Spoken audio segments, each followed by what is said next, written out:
You're listening to The Skeptic's Guide to the Universe, your escape to reality. Hello and welcome to The Skeptic's Guide to the Universe. Today is Wednesday, June 26th, 2024, and this is your host, Stephen Novella.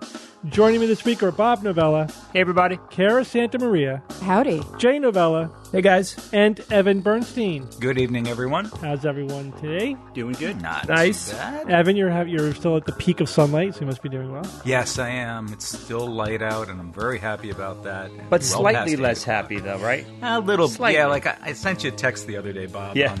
On June 21st, saying I'm like 1 minute less happy than I was yesterday. Yes. We're on the downslope, but we're still in the upper half, so that's good. Yeah, definitely. Yeah, it's still We're good. It's I'll start to- 7:50 and it's sun has not set here. I'll start to kind of feel it, but by August or so is when I'll start to really notice it for sure. So I had a busy night last night. I did Skepperty for Skeptical. Cool. Skeptical, cool. A conference, 2024 Skeptical Conference, online July 19th to 21st. Part of that is basically Skepperty, Skeptical Jeopardy. Although I have to say, we did Skepperty first. We did it like 20 years ago, 25 years ago. It's kind of an obvious portmanteau, but yeah, we did it live. Remember that, guys? We did our live Skepperty. Yes, we do. Didn't we travel to Massachusetts I don't to do it? even or was remember it. in upper northern It was corner of Connecticut? It was the Connecticut chapter of the Nest versus the Massachusetts chapter of the Nest. Right, for bragging rights. Yeah, that for bragging rights. That's right. Oh yes, and what was her name? Rebecca. Steve? It was not the Rebecca from the podcast, just another Rebecca. Another woman named Rebecca, and was she was basically kind of running the Massachusetts Skeptics. She was meetup group at that point, and she was captain of the Massachusetts team. Well, let's just say it didn't go without controversy. She got a little defensive when Connecticut trounced Massachusetts. Yeah, right.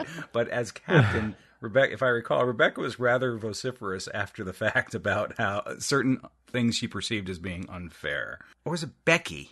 Becky. She wore gloves. She wore I the remember gloved that. one. Yeah. Yeah. The gloved one. She wore gloves like 24/7. A bit of a character, I suppose. But Then I was on a true crime podcast. That was a lot of fun. Were you found innocent? I was not the subject of it. So this is the Murder Sheet podcast with Kevin and Anya. And yeah, we talked for about an hour all about just skepticism, really, conspiracy theories, and just all skeptical topics. Because again, apparently there's a lot of conspiracy thinking and pseudoscience and true crime, you know? Oh, really? Oh, absolutely. Yeah, because people come up with all these weird theories about what's really going on. And it's in any investigation, there's going to be that, right? In any investigatory endeavor.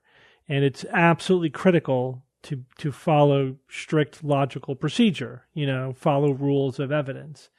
And we talked about a lot of basic principles like Occam's razor and, all that stuff. So it was fun. Well, yeah, as soon as it's published, we'll send the link around to it. But it was fun. Then, of course, right after that, we had our meeting, or I was late for it because I was doing these other things, but we had our meeting about the upcoming Chicago extravaganza shows. Yes. Exciting. Well, let's move on to the show. I'm going to start with a quickie. We've talked a lot about the taking of multivitamins, routine supplementation with multivitamins. Yeah, what do you think about that, Steve? Yeah. So there was a recent study, the largest study of its kind. No, it was an observational study. It wasn't a controlled trial, right? It was an observational study.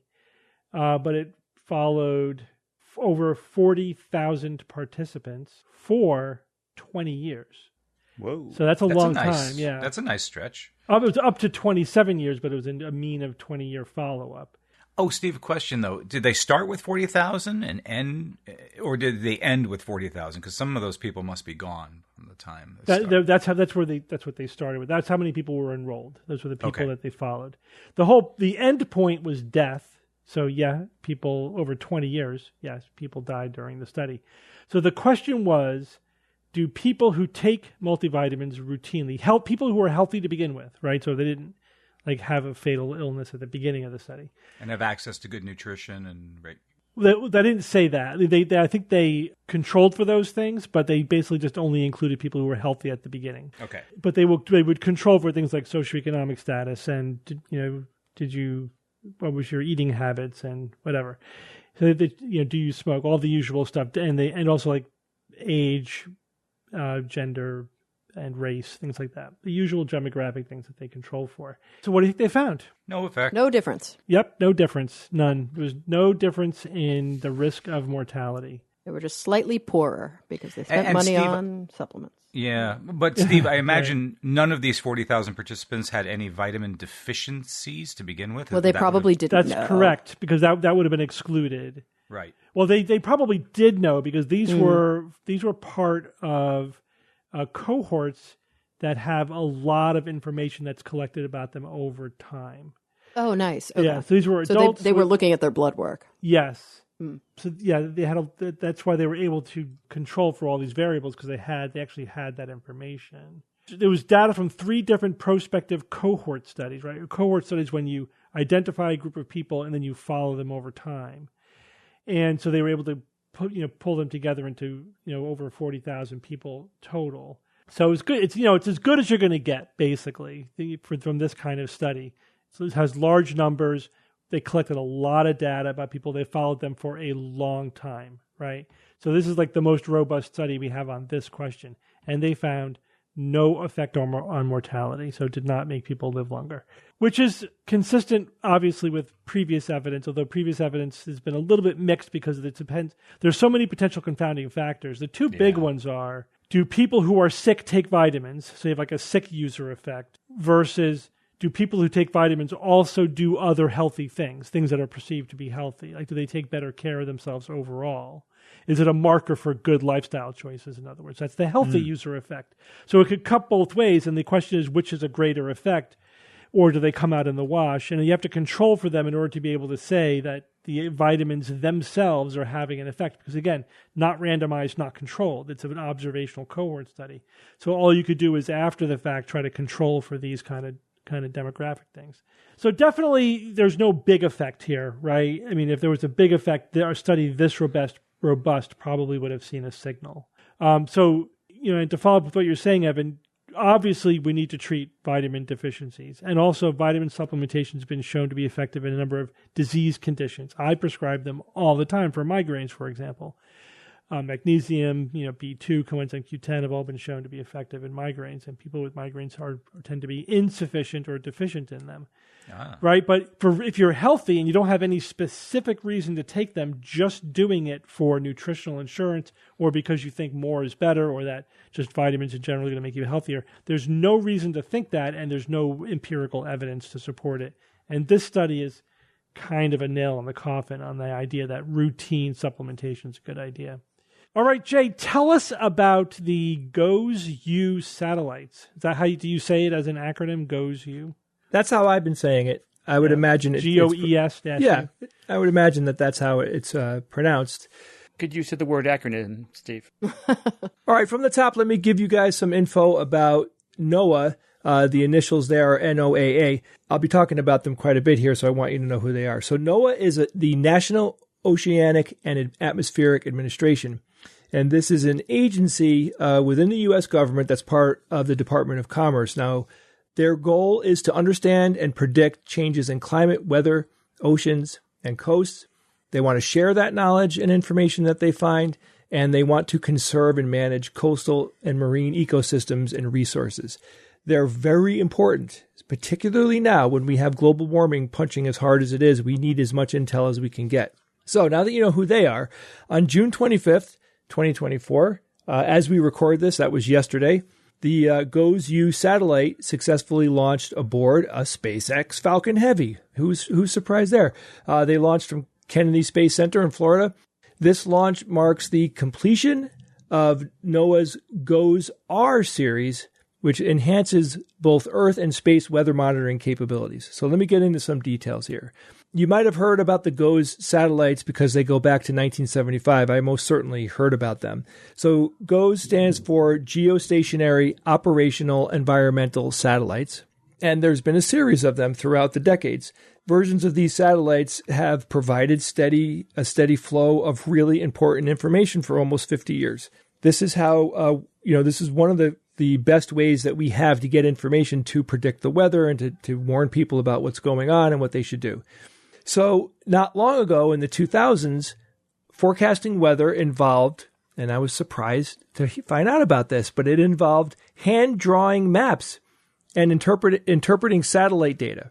You would think that we would have automated that and had it be all computer generated and everything a long time ago, but it really wasn't that long ago where they had to get down on a drawing board and map things out and actually do it with paper and pencil.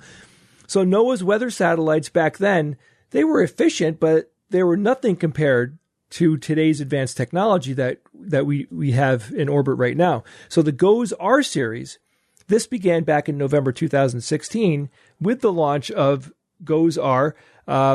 This revolutionized weather forecasting in a big way. So broadcast meteorologists rely on data from these satellites to provide life-saving information and give advanced warnings to millions of people across the United States and the Caribbean. So, a broadcast meteorologist, meaning the TV guy, you know what I mean? The people that we watch and talk about the weather, all of those meteorologists get their data from these satellites. There were some really significant advancements that went into the GOES-R series. So just for clarification, the GOES-R series of satellites is a total of 4 satellites. 3 of them have been in orbit since 2016.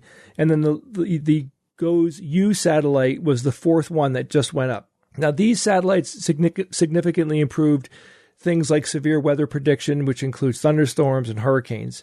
John Centineo from NOAA's National Severe Storm Laboratory said that meteorologists can now see the convection evolve in near real time. That's a really big deal because this gives them an eye inside the storm as it develops. They can see the severity level as it progresses, as it goes up and down. They can just see it happen right in front of them.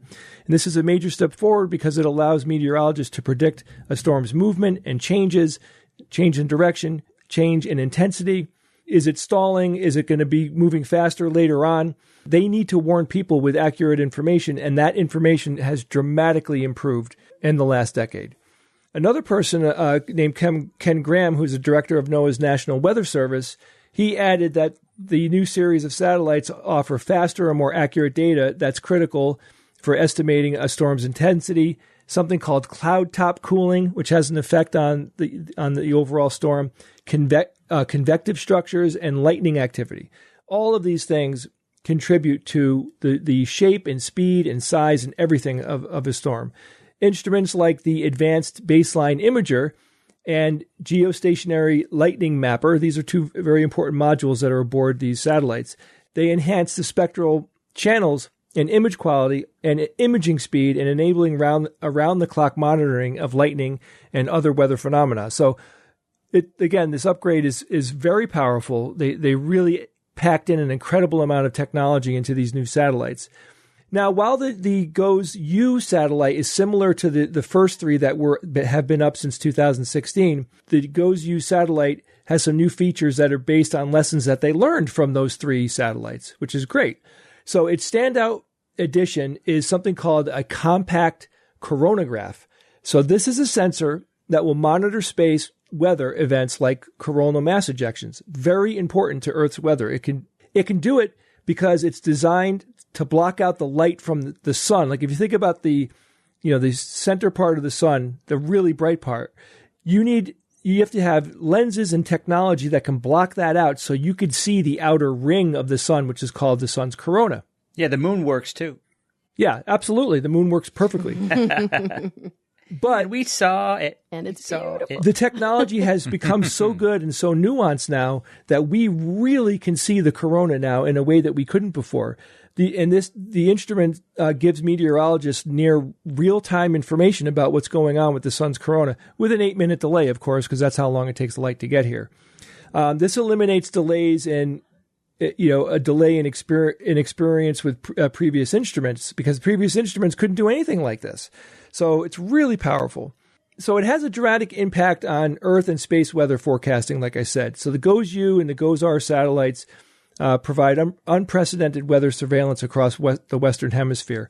Unfortunately, it's not a global thing. I would imagine that other countries have similar things, maybe not up to the technological level that these guys are because they're very recent. But, this information dramatically helps researchers continue to develop new tools and methods that they'll be using to predict severe weather. So you got to think about these satellites as sources of information, right? The information that they're giving us is way better. So engineers and meteorologists will get down to the drawing board and they'd be like, okay, now that we have this information, what can we do with it? And how can we manipulate it to help us in ways? They want to learn about predicting severe weather, getting more accurate, something called sea spray identification. They want to be able to monitor cloud motion. All of these things are all possible with the data that we're getting. And they just have to write these little software modules to take the data and interpret it correctly, which will take time and everything, but the data is pouring in. So I'm really excited about that, largely because we really need these satellites now, unfortunately, because of global warming. So we'll be able to really track what's going on. And this is a really great example of what excellent engineering and scientific research and scientific advancement can do for us. How many are there? Did you say how many there are? There's 4 in total. Yeah. 3 of them were all launched by 2016, and the last one just went up, this week. So this is the last one that's going to go up. Yep, this is it. They only need 4 to get the coverage. So China's Chang'e 6 capsule returned from the far side of the moon. That happened earlier this week on Tuesday. Luckily, it came back. Everything was great. The capsule delivered brand new lunar material from the far side of the moon.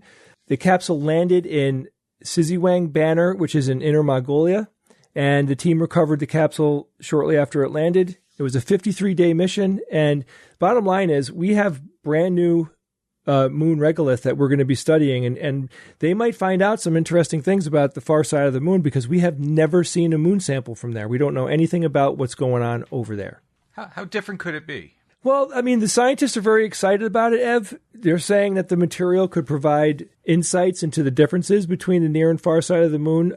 You just never know. They really don't know. So there is a future mission coming up in 2026 and in 2028. So that's 2 other missions, like, it's basically 7 and 8 version of these missions.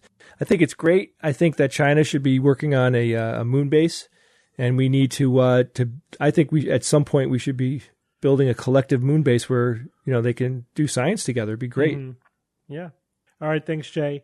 Kara, tell us about the health effects of cannabis. Yeah. So I came across 2 new studies this week that are interesting in that they sort of, I think, broaden the conversation that we've been having for quite some time, especially against the backdrop of the not just legalization of cannabis for medicinal purposes, but the legalization and free access to cannabis in several jurisdictions for recreational use. So in both of these studies, researchers in their way kind of say, the standard line that we're hearing very often is that cannabis is not as dangerous as cigarettes. Cannabis is not as dangerous as alcohol. And in some respects, cannabis is, can be healthful or can be good for your body. And in both of these studies, individuals say, I think we need to take a step back from that assertion. We need to say not so fast, and we need to look at the evidence, which is, it's coming out in increasing numbers because historically, when cannabis was Schedule 1, we weren't really doing a lot of research with this drug. So the first study I want to talk about is a study that was published in JAMA Network Open called Cannabis, Tobacco Use, and COVID-19 Outcomes. And so in this study, researchers analyzed a ton of records. They looked at public hospitalization records for 72,501 patients across a period of time. These were researchers at Washington University School of Medicine in St. Louis, and they were looking at a major Midwestern healthcare system across 2 years of the pandemic. So spread across, I think, 2 or 3 states across 2 years of the pandemic. They looked at the health records of over 72,000 people. And they asked a very simple question to the individuals who came to the hospital with a COVID diagnosis. They said, do you use cannabis? They did not ask, do you use edibles versus smoke versus That's critical. vape? Yeah, why wouldn't? Yeah. Because that's not what they wanted to know. Okay. Okay. They weren't looking at route of administration. They weren't looking at anything other than, do you use cannabis? Oh, did you use cannabis in the previous year? They also did not ask, how often? How likely? Remember, these are patients who showed up to the hospital with COVID during the peak of COVID. So they weren't giving them a survey, right? They wanted to do something quick and easy. Have you used cannabis in the previous year? Okay. Those who said yes to that question were 80% more likely to be hospitalized than those who did not, and 27% more likely to be admitted to the ICU. So for comparison, when they controlled for gender and age and ethnicity and other medical conditions like diabetes and heart disease and the use of other substances, tobacco smokers were 72% more likely to be hospitalized and 22% more likely to go to the ICU Those than are non-smokers. similar numbers. They're very similar numbers. The one area where there was a massive difference is that tobacco smokers were more likely to die. Cannabis did not seem to have an effect on the death rate from COVID in this study. So people who said they had used cannabis in the last year were more likely to require hospitalization, significantly more likely to require hospitalization, and also significantly more likely to have to be admitted to the ICU than those who did not, at similar rates to those who smoke or to those who use tobacco. But those who use tobacco were much more likely to die. So the researchers do make the point that they don't know whether this is a function of literally smoking marijuana, because, you know, there is probably good face validity to the hypothesis that the physical act of smoking marijuana affects the lung tissue, right? The lining of the lungs, which could have downstream effects when it comes to a respiratory virus. But they caution very straight. You know, they said, here's a quote, people were asked a yes or no question. Have you used cannabis in the past year? They gave us enough information to establish that if you use cannabis, your healthcare journey will be different. But we can't know how much cannabis you have to use or whether it makes a difference whether you smoke it or eat edibles. Those are questions we'd really like answers to, and I hope this study opens the door to more research on the health effects of cannabis. So when the researchers asked, well, why would somebody who eats cannabis be more likely to get sick? There's an interesting conversation here, because there is some research, some evidence that suggests that cannabis has protective health effects, but most of that research is in vitro research. It's done in petri dishes, or it's animal research. There's also evidence that shows that cannabis affects your immune system negatively. And so it could be the case that even taking edibles, may still have a negative downstream effect. If somebody has something like COVID-19, it may undermine, the body's ability to kind of fight that viral infection off. And remember, during the peak of COVID, we did not have drugs for COVID. All that individuals had was supportive care. Okay, so big takeaways: hospitalization rates and ICU admissions significantly higher, comparable to tobacco, but those who use tobacco still much more likely to die from COVID. Okay, the next study was published in Psychological Medicine, and in this study, researchers were interested in investigating the relationship between cannabis use in young people and psychosis. Now, this has historically been investigated, but there's been a bit of a change. So basically, this study showed that teenagers who use cannabis were 11 times more likely to develop a psychotic disorder like schizophrenia than those who did not. Historical studies have shown the association was there, but they were something like there was a meta-analysis done almost a decade ago now that looked at 10 different studies that found that rate was about 4 times more likely.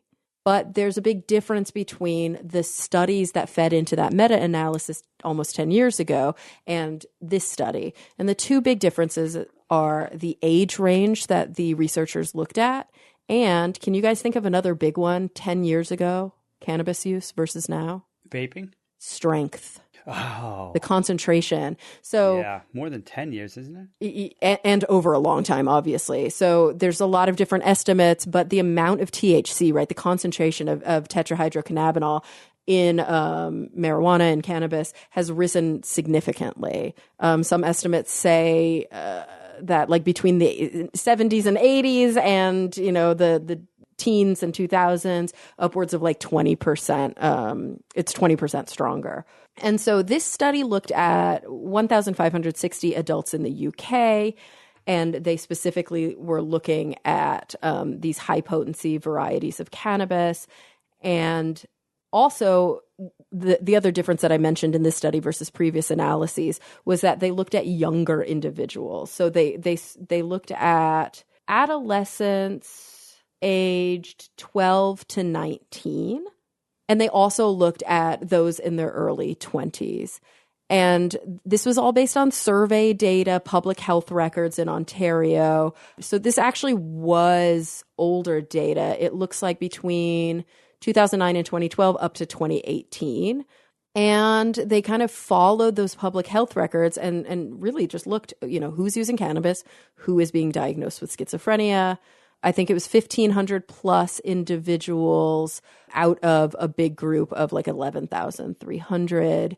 Interestingly, they found, again, like I said, that individuals who used high-potency cannabis were 11 times more likely, these are teens aged 12 to 19, to be diagnosed with schizophrenia or a related psychotic disorder versus those who did not. Many previous studies only asked about a psychotic episode, but in this study, they specifically look for a diagnosis, somebody who qualified for a diagnosis. So that's an important difference. And the interesting thing is they didn't see the same association when they looked at individuals between the ages of 20 and 33. Now, we do know that schizophrenia and related disorders tend to pop up in late adolescence to early adulthood, so that range is appropriate. And what the researchers posit is that when we think about a diagnosis like schizophrenia, we very often think, like many mental health disorders, about the biopsychosocial model, right?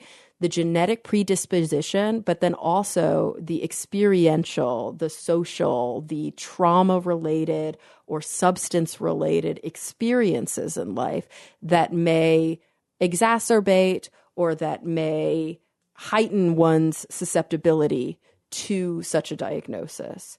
And so it's interesting that they noticed that in the younger people in this study, 12 to 19, that risk skyrocketed, but it didn't in the older individuals.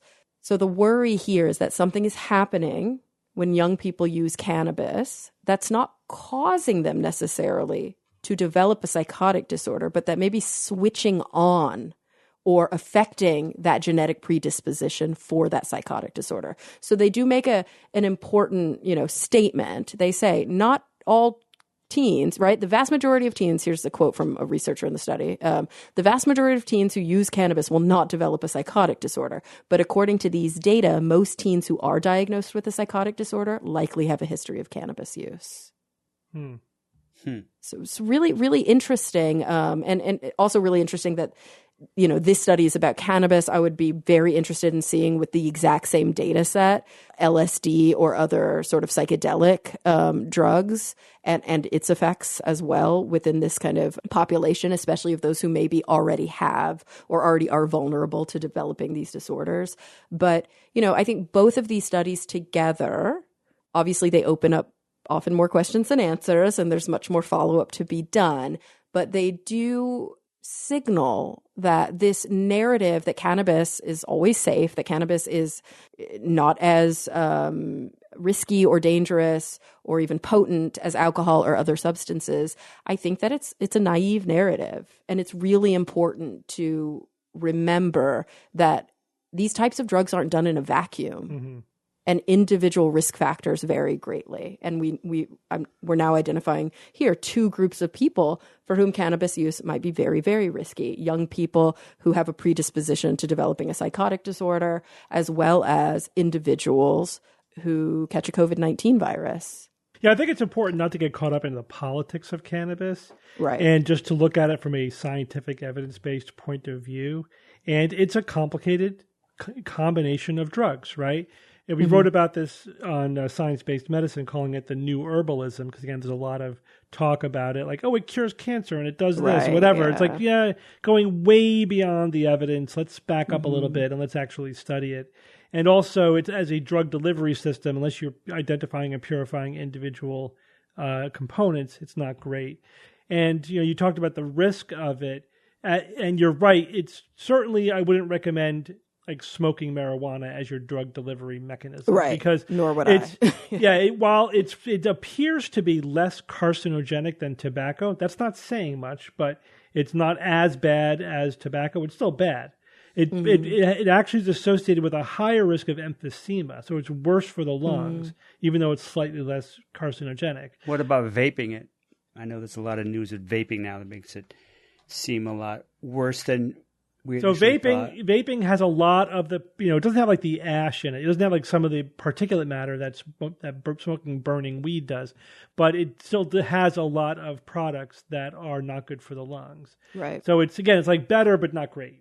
Yeah, you're still inhaling a substance into your lungs. It's less bad. And you know what I mean? It's And then- eat it, people. not the Well, same but as then- good. And that's the important thing, too, is that, then saying, okay, well, but if you eat it, it's completely safe. That's not necessarily true. Right, Your body true. metabolizes it differently. Yep. Very often it can be significantly stronger. It's harder to dose sometimes. True. Like you mentioned, Steve, which is, I think, a really important point, when we're talking about a substance that has a lot of different molecules in it, like THC is a very complex molecule, and then there's different CBDs, and there's all these different factors, right? Yeah. There's a reason, for example, that in many hospitals, I can't speak for all, but in many hospitals, if somebody regularly uses THC, even in places where it is perfectly legal, as part of their treatment regimen, they cannot imbibe that when they are inpatient in the hospital. It is not allowed.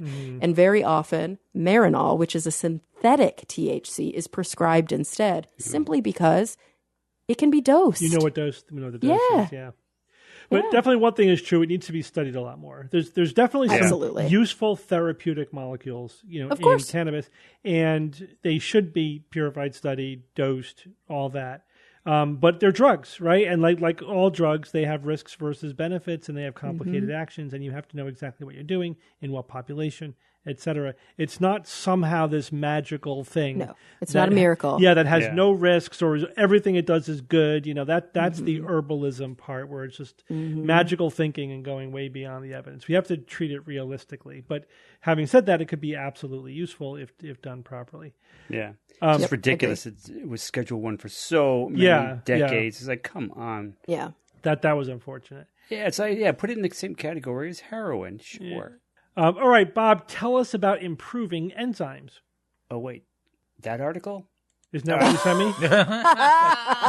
That's exactly what I prepared. Oh, you jerk. Got us. Enzymes, baby. Enzymes. Scientists have devised a method to improve enzymes by leveraging their evolutionary history. They call their technique information-based rational engineering and could usher in dramatic benefits not only to human health, but many important industrial processes. This was published in the journal Nature Communications. The title is Simultaneous Enhancement of Multiple Functional Properties Using Evolution-Informed Protein Design. This is from researchers at the Broad Institute and Harvard Medical School. I think most everyone, right? Certainly our listeners have heard of enzymes, and a good chunk have at least a vague notion of what they do. Enzymes are proteins, first of all. They're proteins. Strings of hundreds or more organic compounds called amino acids that fold up into very specific shapes, and that shape specifically allows them to perform their jobs. Now, enzymes are arguably the most important proteins, absolutely central to life. They speed up chemical reactions by offering another way for the chemical reaction to happen that takes less energy to get started. That's basically what they do. So what kind of chemical reactions are we talking about? The not too important ones, the ones that are involved in eating, digesting, breathing, reproduction, and moving as well. It's involved in ATP. So yeah, critical chemical reactions. I'm going to focus a moment on digestion to show how important and also how underappreciated enzymes are. Do you guys remember that Love, Death, and Robots episode where the three robots after the apocalypse are describing how humans got their energy without using a fusion battery like they have? One of the robots says, expecting logic from beings who have internal vats of acid is a little much. Now, I can't disagree with that. And they kind of went off on the whole vat of acid thing. But do you know why we have this internal vat of acid, the hydrochloric acid in our stomach? Why we have it? Yeah. digest food. What does it do? What does it do? I used to It think. breaks the food down. I used to think that too, Jay. I used to think that the stomach acid was there to break down food so that the intestines could do their job. And it makes sense because how many times have we seen, people in movies get thrown in a vat of acid and they just like disintegrate? Like, oh yeah, that's what it does to food. Twice. It kind of Twice. breaks it up. But in fact, the main player in the stomach are enzymes. For the most part, stomach acid mainly creates the optimal environment, like pH-wise, right? It creates this optimal environment so that the digestive enzymes can work optimally at breaking down all the proteins and fats in that meatball that you just ate, right, Jay? It's the enzymes that are the main player in terms of breaking down the food into bits that can then be processed and further digested and absorbed by the intestines. So without these enzymes speeding things up, get this, it would take years to digest our food, which of course doesn't make sense because then we'd be dead long before that. That wouldn't work at all. Yeah, it wouldn't work. So okay, Bob, I get it. Enzymes are important to life. I get it. But it's not just life. Many industries are flush with enzymes, if you will. Textiles, paper and pulp, pharmaceuticals, waste treatment, and many more all rely on enzymes to do what they need to do. Now, imagine the impact on human health and industry if we could actually improve enzymes, making them even better. What, the ones that we use in our body? All of them. Imagine if we can improve enzymes. How? It's Making them better. Millions of years of evolution. So, these enzymes. yeah, we can't do any better than evolution. Nope. So, gentlemen and lady, we can rebuild it. We have the technology. We have the capability to make the world's first bionic enzyme. Beta-lactamase will be that enzyme. Better than it was before. Better, stronger, faster. Oh my God. I love the intro to the Bionic Man. I just watched it like 4 times. This is from the show from the 70s. Watch the intro. It still is awesome. But Yeah, please, the rest of the show is unwatchable. do not watch any episodes. Especially the Sasquatch. I Sasquatch repeat, episodes. Oh my do God. not watch any episodes because it will Just the ruin intro. your memory of the Bionic Man. I only saw one and it was enough. Like, It's terrible. Holy crap. It's terrible. The pacing is like nails on a chalkboard, man. Oh my God. It is unwatchable. That- Unwatchable. That said, I think I still want to go back and watch the episode with the other Bionic Man, the $7 million Bionic Man. I think he was. He had both legs and both arms, I think. I want to see that one again. It probably is going to be horrible. Yeah, he was better, but- stronger river, and faster river. Okay, so guys, Evan, engineering enzymes with mutations is absolutely a thing, and it has been for a while, but it has a problem. The problem, though, is that once you change the amino acid sequence, it almost always leads to a loss in activity. It's just not like, And worse, if you try to make additional mutations, it typically drops the performance and activity even more. So it's really, really hard. So one of their goals over the years then became being able to create multiple beneficial mutations in enzymes at the same time while also preserving the enzyme's activity, its function at the same time. So that's been one of their holy grails. And it's that goal that these researchers hoped to address using their evolution-informed models. So, okay, evolution-informed. In this context, that means that they're looking at enzymes from many, many different organisms. I mean, they didn't give a specific number, but they implied it could be hundreds.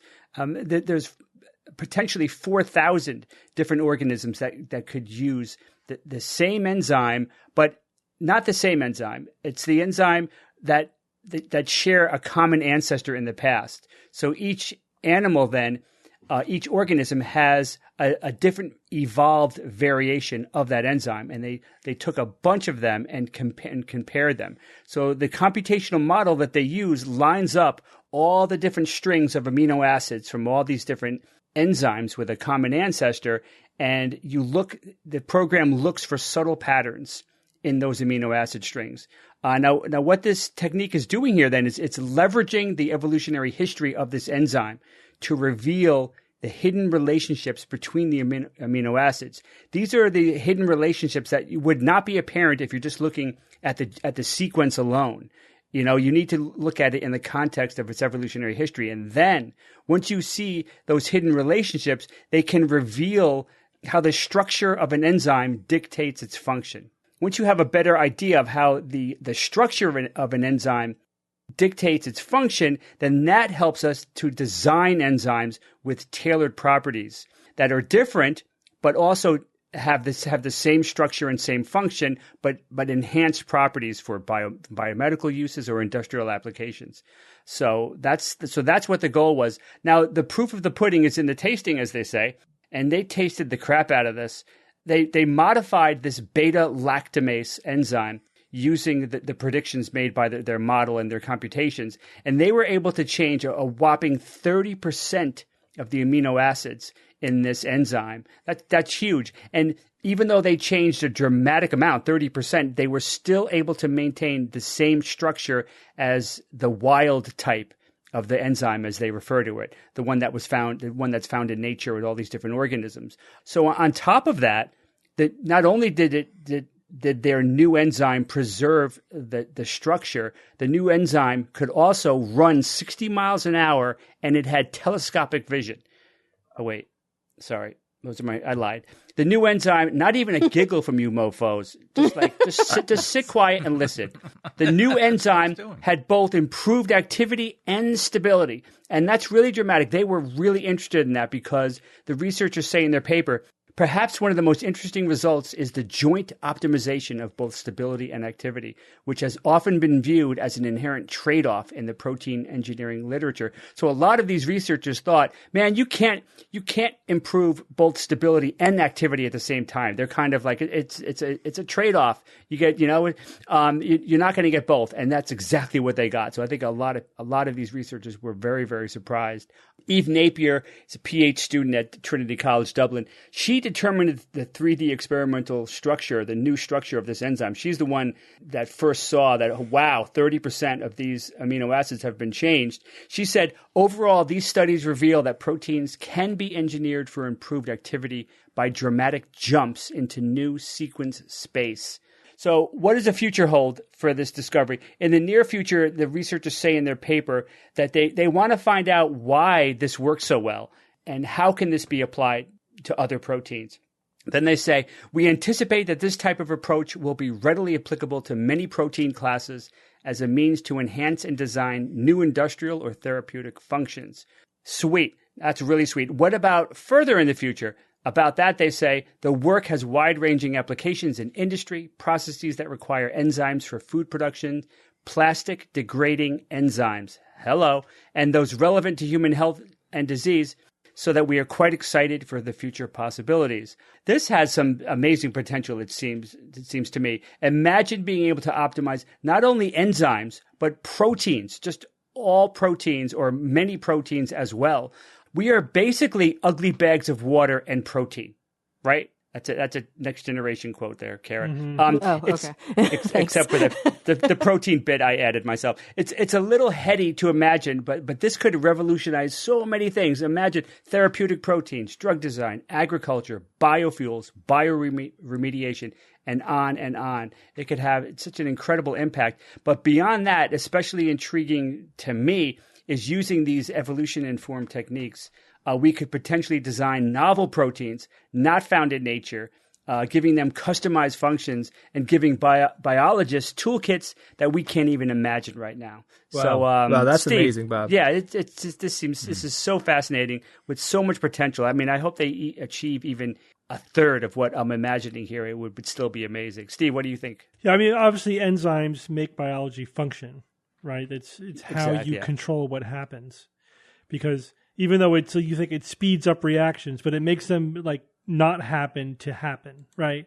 Like without many reactions wouldn't happen at all without the right. Yeah, enzyme. they would take like longer than you're alive. Yes, right. Yeah, They it would take you years to digest your meatball sandwich. I mean, years. I mean, basically, digestion as we know it would not happen. And there are some without diseases enzymes. where we actually give people enzymes, like if your pancreas isn't working, So, the enzymes are already a treatment for certain diseases, and if they were more stable, whatever, that could improve certainly the effectiveness of those treatments. Otherwise, what are we talking about? Genetic engineering, to get people to make better enzymes. Yeah.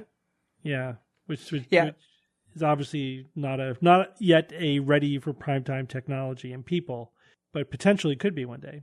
And the key here is obviously you're taking these little evolved machines, these biological machines that are amazingly complicated. We are nowhere near being able to create these from scratch. I mean, we are so far away from doing that at this point. I remember a few decades ago thinking, man, we're going to have some amazing nanotechnology. Like, now we're not. I mean, that's still quite a ways away. But what we are going to do is leverage the biological nanotechnology that has done billions of years of R&D already, and just tweak them. I mean, you don't need to create this stuff de novo. Just take these little machines, take in bacteria and archaea, take them and tweak them, and just do even more amazing stuff than they're doing already with them. Thanks, Bob.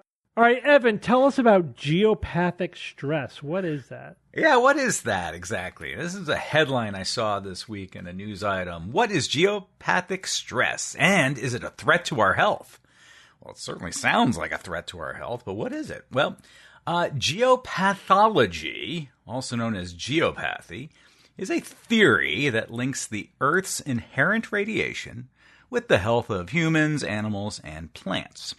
It rests on the idea that the Earth gives up a certain energy vibration that's disrupted by underground features, including, here's the short list, tunnels, sewers, geological faults, pipes, mineral deposits, utility lines, underground water, gophers, insect colonies, groundwater, rainwater runoff, large boulders, small boulders, and dead bodies in graveyards.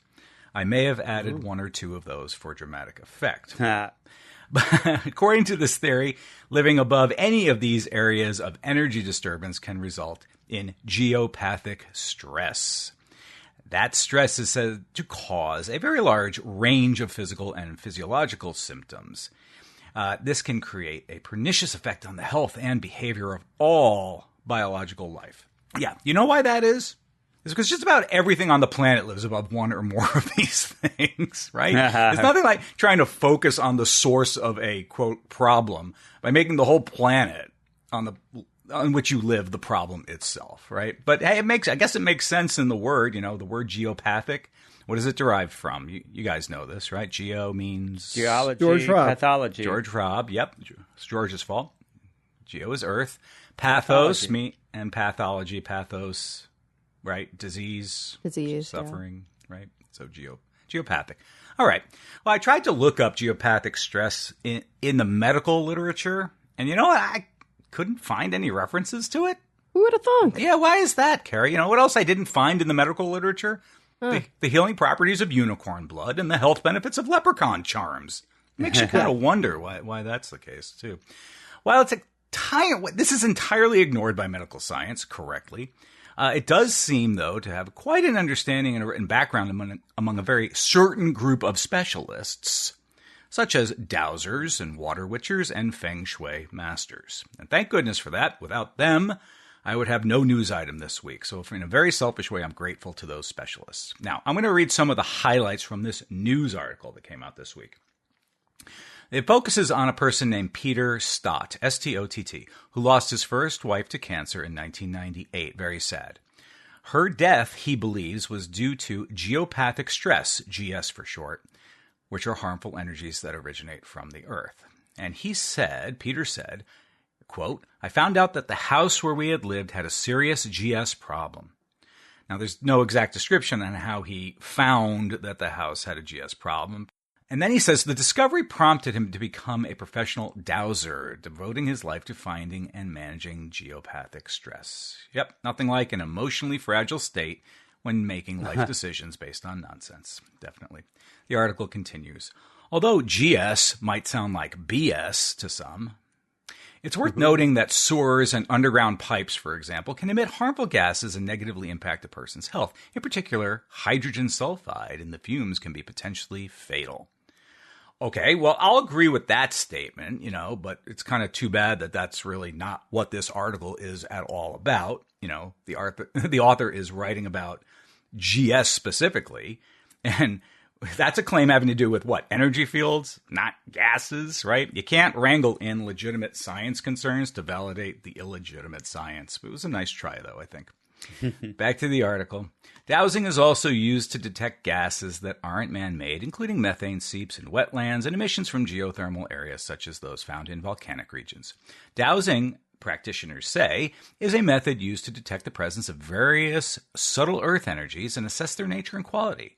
They argue that some of these energies can be linked to geomagnetic anomalies caused by flowing underground water, dry faults, fissures, subterranean cavities, or mineral and crystal deposits. Okay.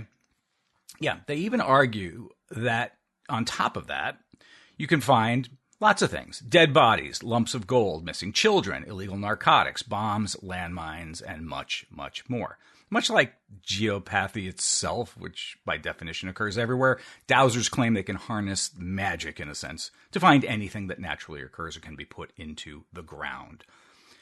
Okay, so the article goes on. How can one actually detect GS? Wow, that's a very good question. We're down to the nitty-gritty. Yep, it's dowsers, in fact. Dowsing is carried out by a dowser, practitioners who try to find the source of these energies using special tools such as pendulums, rods, and bobbers. Essentially, sexed-up tree branches. Their words, not mine. The person holds the tool, waiting for it to move or react, which they take as a sign that they found what they're looking for. So I'm going to actually interject here and help them out a bit with the definition of dowsing, or the act of dowsing, right? The performance of dowsing, which I like to call it. It can be explained pretty much 100% of the time by what? The idiomotor effect. Yeah. And if only I had a book that talked about, hey, look at that. The Skeptic's Guide to the Universe book says the idiomotor effect, the subtle unconscious muscular movements people make resulting in the moving of objects. And noted parapsychology critic Dr. Ray Hyman has written extensively about the idiomotor effect, and he summarizes it as such. Under a variety of circumstances, our muscles will behave unconsciously in accordance with an implanted expectation. What makes this simple fact so important is that we're not aware that we ourselves are the source of the resulting action. This lack of any sense of volition is common in many everyday actions. Very good, Dr. Hyman. Thank you again for your contributions to skepticism. We love you. Is it any wonder, though, that the ideas of dowsing and geopathy go hand in hand? Slight pun intended. Now, if you're going to make a living using this sort of exercise in self-delusion that is dowsing, it makes sense to also call into existence a force that can't be measured using science and call it geopathy, right? Mm-hmm. Geopathy apparently does not affect everybody in the same way, according to this article. And that's true. Some of us use reality to ward off the effects. However, they go on. Cancer has been described as a disease of location. This is back to the subject of the article, Peter Stott. This is what he has to say now. Cancer has been described as a disease of location. And if there is a family history of cancer, as there was in my late wife's case, a person can be more susceptible to GS being a contributing factor in succumbing to the disease. The author of the article continues, Peter believes that GS impacts our immune system, depleting its resources and hindering its ability to function optimally. So much for the marijuana discussion there on the immune system. It's GS all the way. By eliminating GS from our surroundings, we allow our immune system to operate more efficiently, he contends. Our susceptibility to GS varies, with some experiencing mild symptoms like sleep disturbances and fatigue, while others may face more severe health issues such as arthritis, multiple sclerosis, and cancer. All right, well, like I said earlier, go ahead and find for me any evidence that GS not just actually exists, first of all, but that it has an influence on anything like cancer or arthritis or any health effect whatsoever. It does not exist. And at least, okay, I'll give the author of this article credit. He writes next, however, data in support of this claim is sorely lacking. I think that's kind of like the first correct observation the article makes, like towards the end. Peter believes it's also possible to carry a token or amulet on your person that's been imbued with the power of protection by someone who is proficient in dowsing. Yeah, so it kind of takes on all these levels of silliness after a while. Fortunately, at the end, unfortunately they put it at the end. I think they should have put it at the beginning. They did get a hold of Dr. Edzard Ernst, who they describe as a man who's dedicated years of his life to examining questionable science-based claims. And he won't be enlisting the services of a GS specialist anytime soon. Here's what he told them. Geopathic stress cannot cause health problems for the simple reason that it does not exist. It is a sly invention of quacks who exploit gullible consumers. The methods to diagnose GS are as bogus as the ones that allegedly treat it, correct? But the quacks don't mind as long as the consumer pays. In response to that, Peter, the subject of the article, says, well, we're never going to change the minds of people like Dr. Ernst, who seem to focus exclusively on debunking anything for which there is not a scientific explanation. Moreover, science is moving on with research done into quantum physics, Bob, and the theory that everything in the universe is connected and is also accessible to everyone. You see, whenever what you're trying to push on people doesn't have a scientific explanations, you can always go to the margins of the quantum realm, right? And say, okay, it must exist there because we don't fully understand it. Scientists don't fully understand quantum physics yet, and therefore this is the true source of all this magic that's going on. Yeah, it's quantum quackery, just invoking something they don't understand. Most people don't understand. Just saying this is weird, and things are connected in a weird way, so that explains my pseudoscience. Exactly. And I think Deepak Chopra perhaps is one of the most famous people, I think, for invoking the quantum realm in passing along the quackery. So there you go. Geopathic stress and dowsing. It seems like you cannot have one without the other. All right. Thanks, Evan. Yep. So I'm going to do another quick one. This one is about using artificial intelligence to predict Alzheimer's disease. So this is not the first study looking at this, but this is, basically they're using a large language model in order to look at speech patterns, right? And then trying to predict which patients are going to develop Alzheimer's disease based upon their speech patterns. So, again, that in and of itself, that idea isn't new. One of the earliest signs of dementia is alteration in speech patterns. And it goes beyond just like the normal word finding difficulty that people get as they get older. They use fewer words. They use simpler sentence constructions. They're less precise in their language. And that's actually highly predictive of early cognitive loss in dementia. So they were trying to see if AI could pick this out. So they followed a cohort of people for 6 years. They had examples of their speech throughout the study. And all right, so they looked at 166 participants, and of those 166 participants, 90 of them, they all had minimal cognitive impairment at the beginning of this 6-year period. Minimal cognitive impairment basically means like normal aging, right? You're not as sharp as you used to be. You might have a little bit of difficulty remembering names, thinking of words, but you don't meet the criteria for dementia. Like you don't have dementia. You just have you're just not quite as cognitively sharp as you were. Minimal cognitive impairment. And that's the tricky category. Like we see patients all the time who have MCI, and the question is this normal aging? Yeah. Or is this early Alzheimer's disease? That's the $64,000 question that we get all the time. And this study is addressing that exact thing. So among those 166 participants, 90 of them went on to progress from MCI to dementia, or they had progressive cognitive decline. And 76 were stable. They did not progress at all over those 6 years. They trained, the AI on the speech of these participants, and they developed a model based upon the speech data. They say that they achieved an accuracy of 78.5% and a sensitivity of 81.1%. So I'm assuming by accuracy they mean specificity. So, both specificity and sensitivity are around 80%, which is not great for a diagnostic test, actually. It sounds good, 80%, but it's pretty good, right? It's not bad, so it's not great, but it's not bad. That's better than anything else we have in terms of the earliest stages of Alzheimer's disease, right? Of like knowing who, which patient with MCIs is going to go on to develop dementia and who's going to remain stable, over the next 5 to 10 years. this is increasingly important because we actually have treatments for Alzheimer's disease now, and they seem to work primarily if you start them in the earliest stages of the disease. So now there's this connection between being able to predict Alzheimer's as early as possible in the course of the disease and these, emerging treatments that actually can alter the course of the disease. They slow down progression.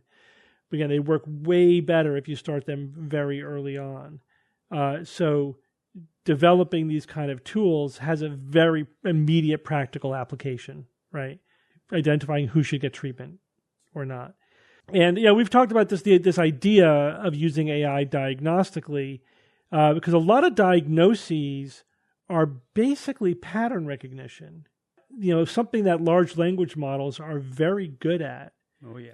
That's why we see a lot of the radiology stuff. Yeah, right? exactly. Like a lot of looking at films. Yeah. And the other way to look at it, they're good at pattern recognition. They're also good at identifying predictive features. By that I mean like what aspects of whatever phenomenon they're looking at predict some connection or some outcome or whatever. It makes some kind of prediction. And because that's an easy feedback loop to close, right? When you train the model, having an outcome to train it on, right? Like you're either correct or you're not correct. That kind of thing.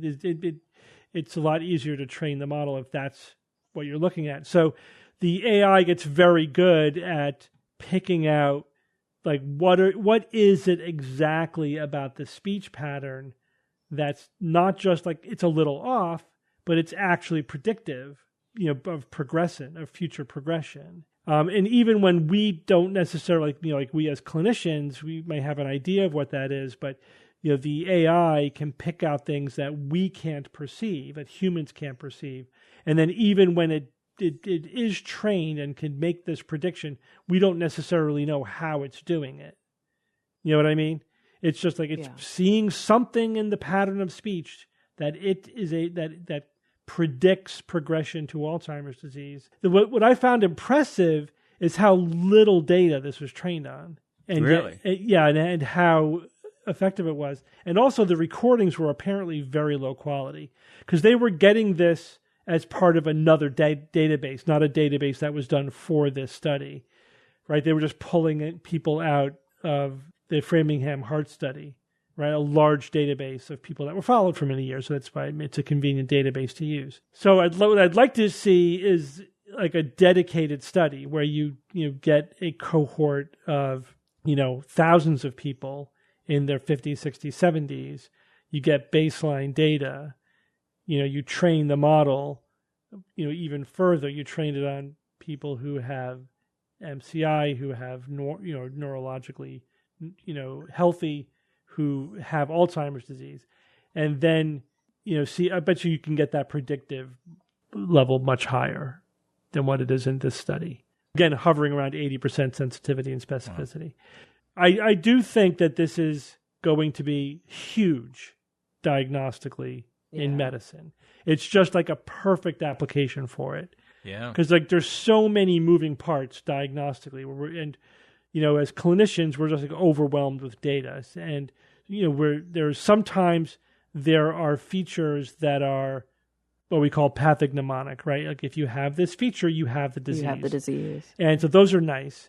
Sometimes features are highly predictive and ones that we can hone in on, that are very good. But for a lot of things that we diagnose, it's just there's a lot of information. No one piece of information is definitive. And we're just using our judgment, and we're also doing a lot of intuitive pattern recognition ourselves. This smells like a heart attack because I've just seen it so many times. I kind of subconsciously almost recognize, speaking like generically as a physician, recognize the way things look, the way people behave or whatever, and you just sort of get, raises your radar for that diagnosis. But then, of course, you have to follow it up analytically, like you have to do the tests and that have specific numbers attached to them in terms of their predictive value and their sensitivity and specificity, right? But even then, no test is 100%. Tests they may be very good, but we're still just piecing together, the history, the exam, and work, and the findings on scans or findings on different diagnostic tests, and then we put it all together and we make our best assessment, or we follow some kind of algorithm in terms of what we do, but we're making decisions with incomplete ability to make full use of all the data in front of us, right? It's just way too much data. It's way too complicated. There's way too many permutations and variables. And it's you know what I mean? It's impossible to say, like Spock would do or Data would do. So, this person has a 93.7% chance of having this. We can't do that in our head, right? That's just, it's beyond human capability. So we're always making sort of our best guess. This is a perfect application for AI, because the AI could be like Data or Spock and can come up with much more precise predictive algorithms in terms of just it gathers all the data, it runs it through its Akinator-like application, and says this is what the person has. Do you know what comes to mind, Steve? Like, what analogy I can't help but come up with as you say this is like, how when you're watching poker, there's the poker player who's pouring through the body language and how somebody's acted before and what the stakes are. And they're also trying to maybe count their outs or do some statistical analyses in their head. But mostly there's a million different reasons that they're deciding to act the way they act.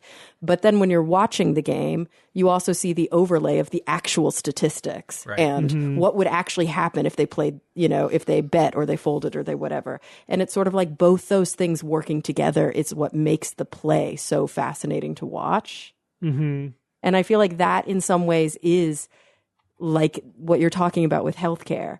Like, you've got this physician who has all these different reasons to lean into this, but also having this AI that would tells you the statistical whatever, and having both of those things combined means that you're bringing better patient care. Absolutely. There's a huge potential here to improve the quality, to make diagnoses faster, to prevent unnecessary testing, for example. Like, sometimes we order tests to be sure, to cover the possibilities. And as opposed to, this is the pathway, the quickest and most efficient pathway to making your clinical decision, right? Don't do this test first, then this, then if, depending on the results of that test, then you do this other follow-up, whatever. Or you make this decision, or this test will not help you. We think it feels like it would help. It's information, and we feel good having that information. But statistically, it may not make a difference in terms of the patient outcome. So we try to think that way. But again, it's like there's way more information than you could actually use in a completely precise way. So, it's just medicine's become way too complicated for the human brain to really handle it optimally. So there's a lot of headroom. There's a lot of room for improvement by having an AI assistant help you sort through massive amounts of information and navigate it optimally, right? It'll be like playing chess with a computer telling you what move to make, in a way. Totally. Right. Yeah. Which will destroy any human player ever. Right. Not a perfect analogy, but not a perfect analogy, because you need the physician, because there's a human That's why element. I think that's why I think the poker analogy is better. Yeah. It's the computer telling you these are your odds, these are your outs. If you do this, you have a 75% chance of winning, but you're still looking at your opponent and going, I don't know what he's going to do. But next. I bet you, if you trained an AI on those specific poker players, they would learn their tells. Probably. If you train them on the players. Probably already. Or their pattern of betting. It's like, this guy's bluffing. I know he's probably bluffing because this is the way he plays, because if you crunch or whatever, again, we might not be able to reverse engineer how it's doing it. The AI model would know when they're bluffing and when they're not bluffing. Still on the steep part of this curve. There's studies like this coming out all the time. This one just caught my attention today. But when I was, reading through my dozens of science news items, prepping for the show and for science or fiction, I mean, there were dozens of AI studies, dozens of, it's just like just dozens. I mean, just today. I mean, it's happening so fast. It's a wonderful tool for the toolkit. I mean, incredible. so again, versatile. There's hype and there's pseudoscience surrounding it too. Yeah. But it is a legitimately powerful tool for what it does. Absolutely.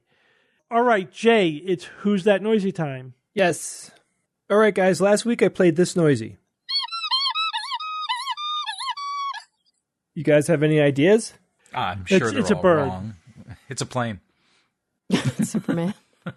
Playing with a dog toy. It does have a dog toy squeak Yeah. quality to it, but Yeah, it does. A listener named Joe Vanden Enden said, it's a dog with a squeaky toy stuck in its throat. Oh, and they signed it Michelle. Okay, that was from Michelle then. Sometimes cool. people use other people's email addresses, I find. sure. A listener named Victor Anderson said, hey, Jay, I've been listening for 19 years, and this is my first time submitting a guest for Who's That Noisy. I think this is the noisy that I have saved my phone, that I have saved to my phone that I wanted to submit from a different part of the video. Is this a donkey playing with a rubber chicken? No, it isn't. Oh, God. But I'm sure it sounds just like that because that's what a rubber chicken sounds like. Visto Tutti says it's a bird, Jay. I think it may be the zebra finch. If you've seen pictures of zebra finches, they're tiny little cute birds. It is not a zebra finch, but I will. Another listener named Derek Rethans said, hi, I think the noisy was 2 or more seagulls right about to steal your fries on the seaside. I've had seagulls steal French fries from me. Really? I have. Oh, yeah. On more than one occasion. They're really clever about it. Anyway, that is not correct. But, you're seeing kind of a pattern here, right? Birds, and Steve said it's a bird, and then people say squeaky toys. Okay, I got a winner. I was very happy that we had a winner. I didn't think we were going to have one, but we do. This is from Lynn McCurdy, and Lynn said, I believe it is an alpaca's alarm call. You guys know what an alpaca is, correct? Yeah. Yes, Of I do. course. Yeah, it's like a llama. So when an alpaca detects a threat, it makes a call to the other alpacas to let them know that something sketchy is going on, and this is the sound that they make.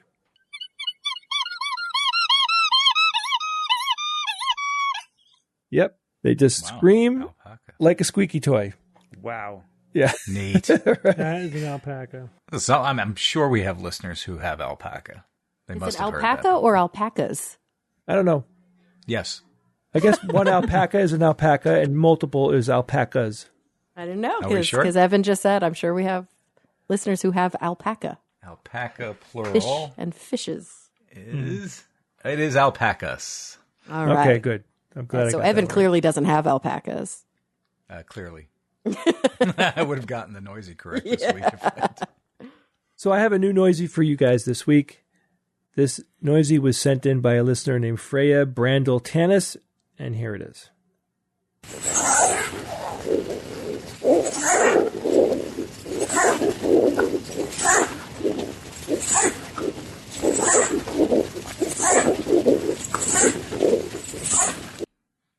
That sounds- That's Jay at the meatball eating contest. Yeah, that's like my digestion happening after a round of meatballs. So, guys, we have a lot of fun stuff coming up. Oh, Jay, I'm sorry, we have a correction, an instant correction. The plural Yes. of alpaca is alpacas or alpaca. Good. Both are appropriate. Whoa. Back to you, Jay. Vindicated. Everybody wins. Everybody It's wins the prize. usually like if it's like, is this the plural or is that the plural? The answer is usually yes. It's like octopus, octopi, octopuses. They're all acceptable Octopodes? except that one. Go ahead, Jay. So we got some fun stuff coming up here, guys. Yeah. We have 3 shows that we will be doing in Chicago. 2 of them are extravaganzas, and one of them is a private show. The private show, guys, that's our 1,000th episode. Finally. It's a big number. It's a 1 with 3 zeros after it. It's 10 to the third power, right? It's very cool. It's really cool that we lasted this long. 20 years, 1,000 episodes. Ton of hard work, largely done by Steve, but still, we all contribute. We will be doing our 1,000th episode live in front of a live audience. We will be doing a 5-hour show. So this show is very complicated because we will be having people that we will be bringing in virtually to say hi, and people that have been reoccurring guests on the show and friends of the show. We will be having George Traub there with us, who will be interviewing us, getting personal, asking us the hard questions, which he does really well. Definitely be revealing some inside stuff and just reminiscing about the last 20 years. We will be listening to snippets that have been recommended by listeners. These are moments that happened throughout the 999 previous episodes, or, as many as we can get to. These will be funny moments. These will be crazy times. These will be offshoot conversations, profound statements, very insightful things. Everything that's good in the show, I'm going to be picking the best of the best. It's going to be really cool. And then I will definitely compile some type of supercut of that that I will be distributing to the patrons. We will also be recording an episode of SGU. That 1000th episode will, that 5 hours will be reduced down into an hour and a half regular episode, but we will be talking about the past and the present and how things lined up. So, for example, Steve gave this as an example. We could be talking about what solar panels were like 15 years ago and what people were saying about them and where they are today. And just as an interesting marker that over the 20 years that we've done this podcast, lots of things have happened. Lots of things have changed. We had an entire pandemic happen. I'm sure somebody will be talking about that to some degree. So anyway, it's going to be a really fun show. I'm really looking forward to it. We have done these, many multi-hour shows before. We had a meeting last night and we were all laughing that we actually don't need to prepare anything, Kara, because we can talk endlessly, particularly when we're in the same room with each other. We are preparing a lot, but we don't have to prepare because we could talk and talk and talk and talk. That's what we do. That's what we all love to do. But we're going to do our best to put on the best 1000th show for you guys as we can. We have over 300 people attending right now. There is room for more. If you're interested, just go to theskepticsguide.org. That's our website, and you will have a button on there for the extravaganzas and for the 1000th show. And lastly, we've been doing this for 20 years. If you think the work that we do is important, if you find it entertaining, insightful, and helpful in any way, please consider becoming a patron of the SGU. Every dollar that you donate can help us do bigger and better things. So we'd love for you to join our list of patrons, most of them are on Discord, chit-chatting with each other every day. The conversations are happening 24/7. It's a wonderful group of people, and I think if you're looking for like-minded skeptics out there, this is the place to go. You can go to patreon.com/Skeptics Guide for more information. And lastly, if you're interested, you can join our mailing list because we put out an email every week that highlights all the different content that the SGU has created over the previous week. Just got to go to theskepticsguide.org, and there's a button on there where you can join our mailing list. Thank you, brother. So have you guys heard of The Pattern? No. Is that like The Zone or The Secret? Or It's scary. It sounds scary to me, though. All right, well, this is an email that comes from Matthias from Sweden. And Matthias. Matthias. I've heard it pronounced Matthias. Kara, you Matthias. I don't usually I don't correct us speak on these Swedish. things. I don't know. And I have no idea. they write, Definitely not the first thing you said. It's probably not Matthias. You're probably right. yeah, probably Matthias or Matthias. He says, please debunk this very popular app, The Pattern, that is making tons of sensible persons believe in stupid astrology shit like the exact planet position combined with exact time of day of your birth somehow determines your personality. Mm-hmm. People use this to find partners. I don't believe in astrology, but this app is spot on for my friends. It is not, this is what he's quoting his other people now. It is not generic text I can read from I can read my own conclusions into. This is science. Please. It's featured in Vanity Fair, Time, TechCrunch, Vogue, ... Of course. Therefore, science. Astrology is saturated in many cultures. It's having a little renaissance, unfortunately. So I downloaded the app and I did my profile. Are you ready? Yep. Uh-huh. Because I happen to know the actual minute of my birth, at least as close as they would record it in a hospital. Me too. So I put all that in. You tell me how accurate you think this is. Let's hear it. You're meant to embrace your creative, fun, entertaining, and playful side. You're learning to follow your curiosity and have a sense of humor about life. Don't be afraid to be flexible and pursue more than one interest at a time. Your mind moves incredibly fast and is constantly seeking stimulation. It's okay to own your need for freedom and independence. Oh my God, such a fortune cookie. Could you Yeah, be no. more vague? Yeah, really? You may I know. fear being Could this not judged- apply to more people? Right. You may fear being judged if you don't stick with tradition or put down roots and focus on being practical and responsible. However, if you overdo your irreverent traits, you can come across as immature and not taking anything seriously. In that case, you might act sarcastic or superficial and avoid depth and emotion, like you're living life on the surface. So that has, I don't see that as having any relevance to me whatsoever. You know what I mean? This is no more accurate about me than it is about anyone, or that any other generic reading would be about me. But it absolutely is what this person is quoting other people as saying it isn't. It is a generic text that you read your own conclusions into. Yep. Right? It's exactly what this is. Oh gosh. It is an absolutely typical astrological cold reading. Absolutely. This is the explanation of astrology. Right. It's that famous study. You guys remember that famous study where they gave everybody in the class the same? Yeah. Right. Yeah. Yeah, exactly. Oh my gosh. Crazy. But an app, sure. Oh, I'm sure there's 100,000 It's just it's apps about this stuff. So it's crap. And Steve, you said it. Yeah, it has having somewhat of a resurgence, and I'm sure obviously social media is responsible for that, among other things. Never went away. It's always been lurking in the background. But there's a new generation becoming fascinated with it. So that's why we have to debunk these things over and over again. I know. Now you have young people who have not heard all the debunking, and they fall for the same shtick all over again. Yeah, I mean, but how many generations has astrology been around and around the world in various cultures? It's been going on for thousands of years. Thousands of generations? Thousands of We're years. Talking? Thousands of years, certainly. Hundreds of generations. Right. But why would we ever expect that this will ever go away? It never will. Yeah. We just, Because science.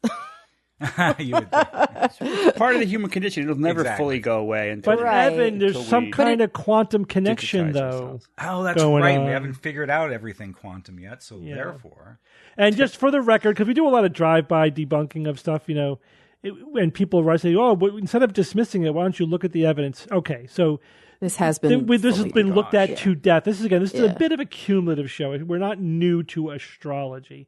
We've talked about it before on the show. Just quickly, that there's been a score of studies looking at astrology, and collectively they show that it doesn't work. Right? There is nothing to it. There are no patterns that you can tie to astrological signs or meanings or whatever.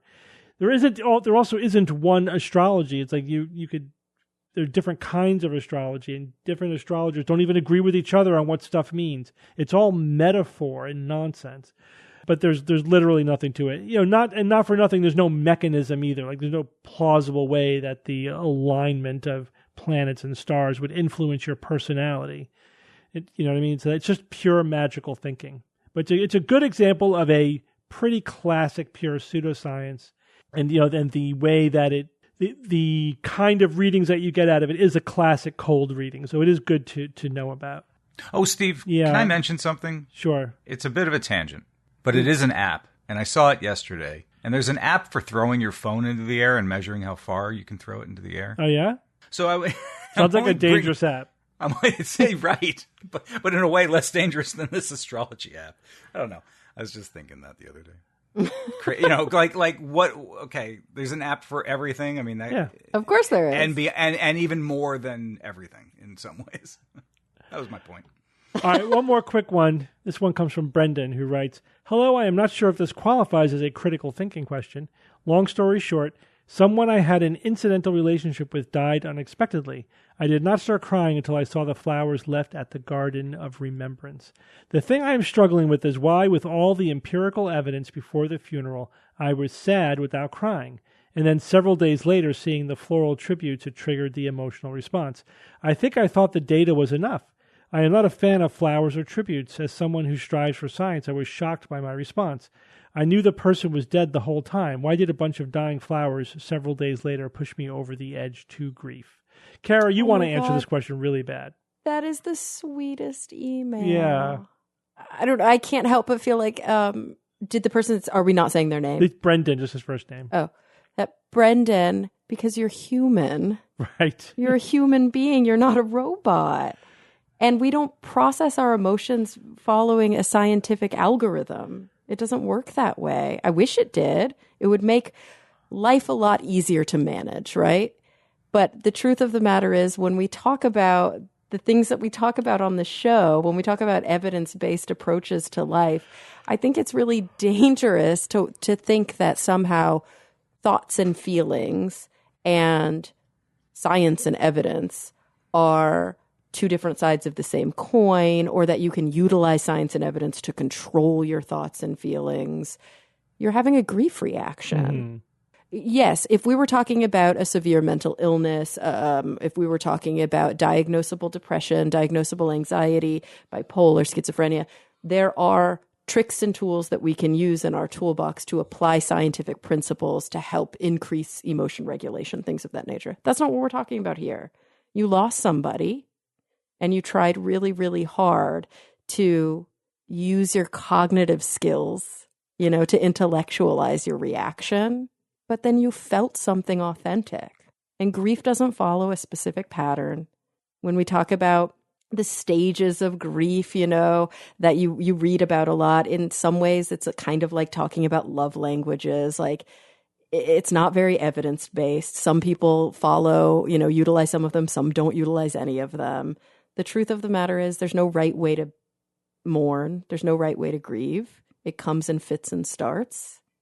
Sometimes it's worse, sometimes it's better, and sometimes little things hit us at times we don't expect. Yeah, you process grief, emotions, differently than you process information, facts, 100%. and logic. It's literally different parts of your brain, and there's different levels of conscious versus subconscious, and emotion is often processed on this subconscious. In fact, I think they would call it the process level. And it is that way. I remember, like, after Perry died, it's the same thing. Like, you don't necessarily cry right away, but then something triggers it. For me, like, a big trigger is always like when I have to talk to somebody else about it, right? Like, if I have to, when I tell somebody, verbalizing, when you're verbalizing it, absolutely brings it to the fore. And it's not like I didn't me too. Of course I knew before then that the harm, like whatever, our father died or Perry died or whatever, like when we suffered this loss, I knew it intellectually. Right. But it's just the emotion gets processed when you verbalize it or when you see a representation of it or whatever. You don't realize that emotionally you might have been putting it at a little bit of a distance, and then it comes crashing through because something, It's why we use certain kind of pithy sayings in therapy sometimes. And obviously this is not to be translated literally, but saying it out loud often makes it true. Obviously it was true and you knew it was true. Yeah. But when you say it out loud, now you're confronting it with your whole brain. You're confronting it with your whole self. Yeah. And the truth of the matter is, you will continue to have those experiences. There will be anniversaries. There will be reminders. We often have these cycles of grief that come up on every single birthday, on every single death day. They can come back. They can be very difficult to process. That's natural. It's normal, and it's human. And I think the one thing that maybe we didn't touch on, which is important, is that very often immediately after a death, we throw ourselves into cognitive experiences in order to mitigate or sort of temper the pain that we're feeling. And very often we're forced to do that if we are a family member or somebody who's responsible for plans. And when that happens, we are almost utilizing a coping mechanism where we're distancing ourselves from the feeling in an effort to survive in the day-to-day. But you can only do that for so long. And so it's not uncommon for some people that there's a delayed reaction where they get triggered. Yeah. Because they've actually been trying not to feel those feelings fully because it's painful to do so. Yeah, I think it's an evolved defense mechanism. You don't want to be overwhelmed all at once with all of the emotions of something, so your brain kind of gives you time to process it over time. And it's cultural too, right? In some cultures, really going into it and wailing and letting all those feelings out is culturally prescribed. And in other cultures, I mean, we think about gender differences, we think about expectations within the family, religious expectations, all these things combine where you might have pressure to not have an outward expression or to not, be, quote, weak or to, quote, cry. I'm not endorsing any of those things, by the way. I'm just saying that they are the realities of what life is like for a lot of people. All right, let's move on with science or fiction. It's time for Science or Fiction.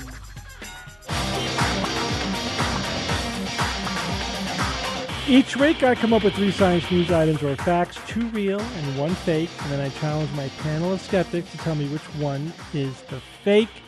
We have 3 news items this week, but there is a theme. The theme is technology. Ready? Yes. All right, here we go. Ready. Item number 1, researchers have achieved a new data rate record of 40 petabits per second in a standard commercially available optical fiber. Item number 2, scientists present a new gene editing system based on transposable elements that is 10 times more efficient than existing systems. And item number 3, engineers have made a thin film organic light harvesting system with 38% efficiency, a technique that can be utilized for photovoltaics.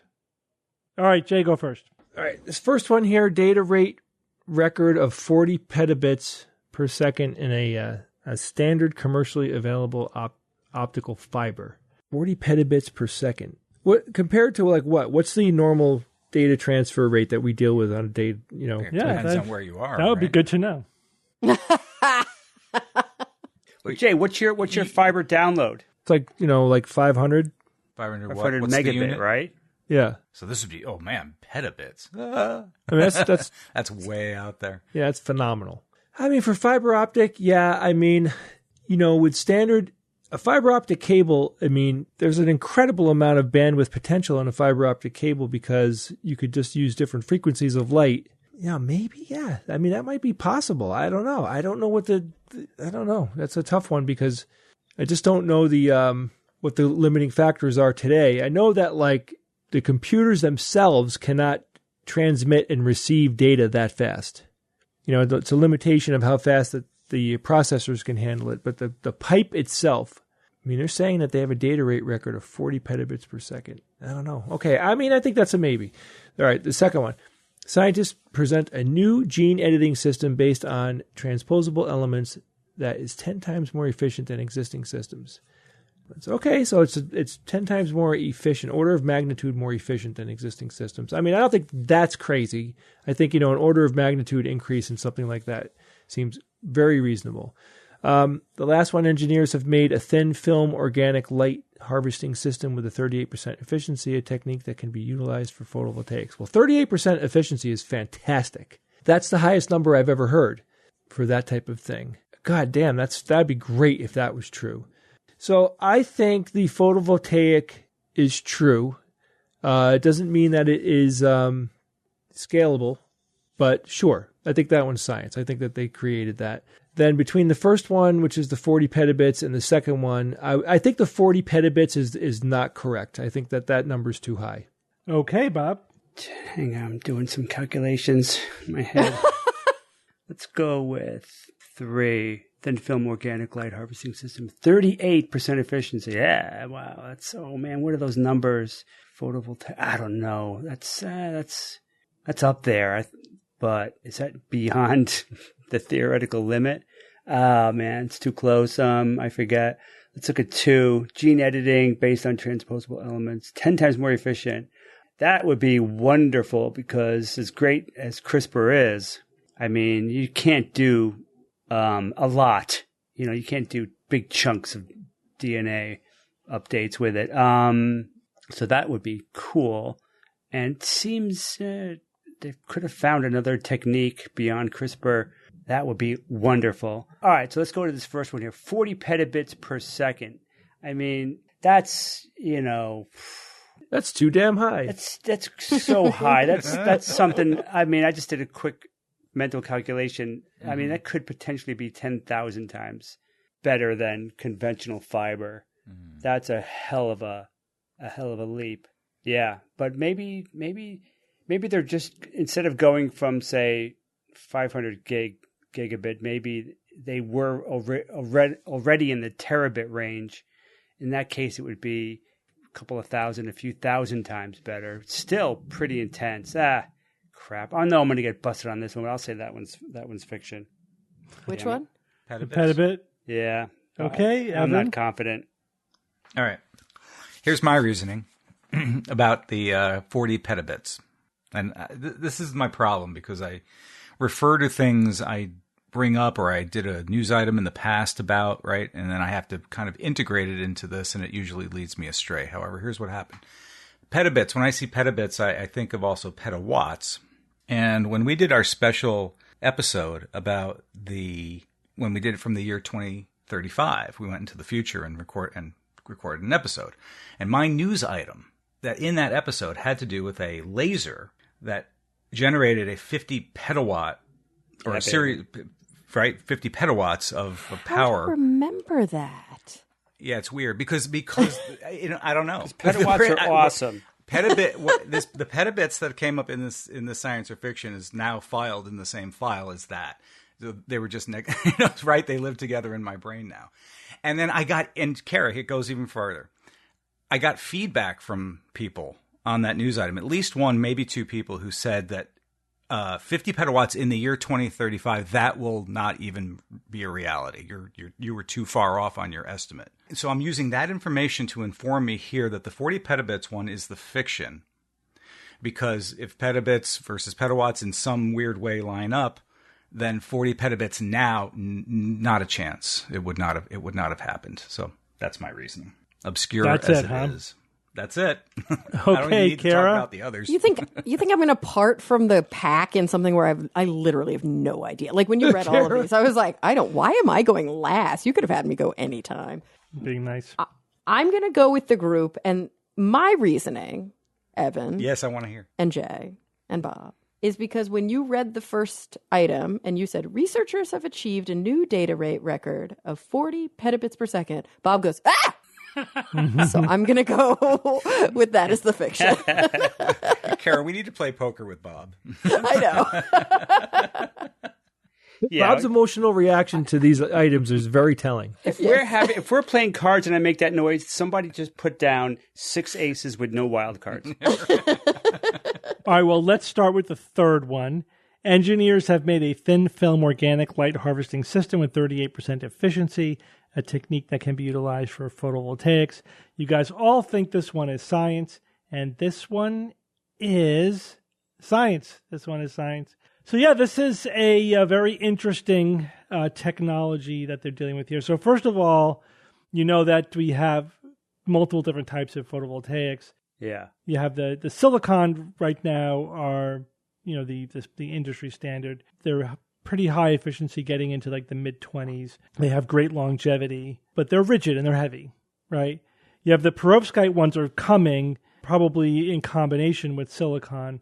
They have a potentially higher efficiency and they're lighter overall, but they're not that stable. They're not as stable as silicon. But they're working on that. They're working on the stability issue.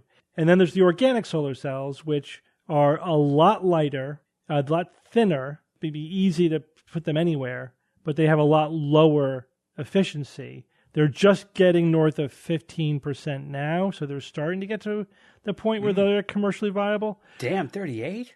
But this is doing now. How does it achieve 38? So first of all, what they weren't looking at a photovoltaic, which is why I had to say it could be applied to photovoltaics, right? The technique could be used in photovoltaics, but that wasn't the study that was done. Okay. They were looking at fluorescence, the brightness of fluorescence, which is another way to measure how much light is getting absorbed. So that's why it's a light harvesting system. Now, what they do is they take 4 different dyes, 4 different colored organic dyes, and they arrange them, they fold them up into like one metastructure. The idea is that it will capture the full visible spectrum of light because you're using these different colored dyes, right? And because of the structure, it'll prevent light from leaking away or bouncing away, right? So it'll capture a much greater percentage of the light. So individually, they only capture like less than 3% efficiency, but together they get up to 38%. So, again, this is sort of in the laboratory proof of concept stage, but hopefully this approach, could be applied to designing a photovoltaic or an organic solar cell that has, even if you get the organic solar cells into the 20s, where it can compete with silicon. But again, it's a lot lighter, cheaper. You could really print the stuff. That could be a huge leap forward. Oh my God, can you imagine? Just print it and throw it willy-nilly?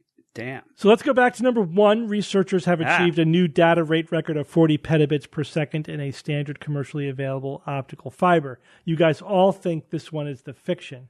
But let me give you some information about it before I reveal whether At this what is rate science. will we be receiving the information? Yeah. So let me tell you what the previous record was. Okay. Right? The previous record by the same group was 300 terabits per second. Oh, was it? Was it that high? Yes. Oh, wow. 300 terabits. And so the thing is, that doesn't mean that you can hook up your fiber optic cable to your home and get that data rate, right? That's not what, right. Obviously, because as Jay pointed out, there's a lot of other elements to the system. What they're doing is figuring out how to use different bandwidths of light in these fiber optic cables in order to squeeze as much data throughput as possible. So these are like pushing the theoretical limits of fiber optic by using all these available channels. You know, these, I'm getting the thunder here now too. So how many terabits was the previous So record? 300 terabits. 300. And they broke their record and they pushed it to 400 terabits. So I bumped it up a couple of orders of magnitude to make it fair. Woohoo! But yeah. Thank you, year 2035. But not 40. You lucked out, Evan, because comparing watts to bits, that's totally specious. It's very sketch. I get it. Yeah, you backed into that one. All right, that means that scientists present a new gene editing system based on transposable elements that is 10 times more efficient than existing systems is science. This is the cool one here, guys. This is huge. Yeah. I just read this 25 minutes ago, and I'm bastard. like, I'm talking about this next week. And now Steve probably won't let me because it's science or fiction. Yeah, I'm talking about it right now. Do a deeper dive. Gonna do it. Talk about it right. We will see. But so basically, I mean, it's brilliant because like transposable elements, this is what they do. That they're basically little chunks of DNA that get inserted at specific locations in the DNA of a plant, right? For example. And so what they're doing is they're combining it with the like Cas9 system from like the CRISPR system. CRISPR. Yeah. And you what you end up with is this chunk of DNA or is it RNA that it's RNA based, Steve. It's RNA based, yeah. That it gets inserted with precision at a specific location in the plant's genome. So and it's 10 times as efficient as just using the CRISPR. So, the problem with CRISPR again, it's fast, cheap, it's great for research, etc. But for practical applications, the problem is that it has a very low percentage of getting. It's great at like making the cut where you want to make the cut. Not as great at getting inserting the gene you want to insert where you want it to go. There's a lot of off-target, effects, and you don't always get the gene in place. The efficiency of this system is much higher. It's an order of magnitude higher. So 10 times is great. So this could, basically the application of this would be for GMOs, right? That would be like the real target application. Just designer plants where you could much more quickly and precisely and inexpensively engineer plants with whatever alteration you want. Yeah, and part of it, from what I gathered quickly, I don't know, a little while ago when I actually read it, was that it's the sheer quantity that you could do. I mean, you could like huge chunks of DNA you could add, which will help things with like synthetic biology and creating genomes from scratch. You could use this, and I would think that this has the potential. I kind of see in it with just a quick little read. I mean, CRISPR's days could be numbered. I mean, couldn't you just use this even if you want on a smaller scale because it's so much more precise? Well, again, I think they'll have different applications that they're better designed for. Right. This one, my sense is this is specific to plants. Oh, that wasn't my take, but I didn't probably read as much as you did, but I didn't think it was just for plants. Maybe it could be applied, but this is. They're using a transposable elements that exist in plants. So, and I know that's what what they were researching. Okay. So whether or not they can apply this to other genomes, I don't know. But this is specific to plant genomes. But for now, anyway. Okay.